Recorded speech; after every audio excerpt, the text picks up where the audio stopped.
तो hello guys, welcome back to my new blog video. तो आज देख सकते बनी रोल बनी कि आज बसंत पंचमी रख जौन कि सरस्वती जी के पूजा रख आज पंचमी रख।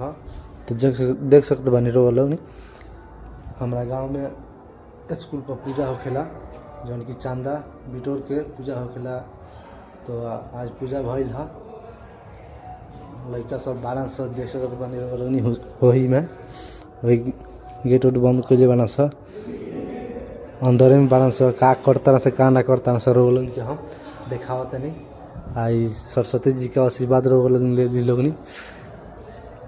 तो हम चलत तनी देखावा तनी रोगन के का करता ना सा।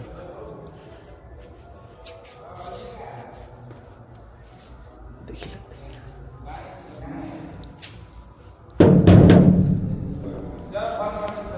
अरे खोला लोग नहीं हो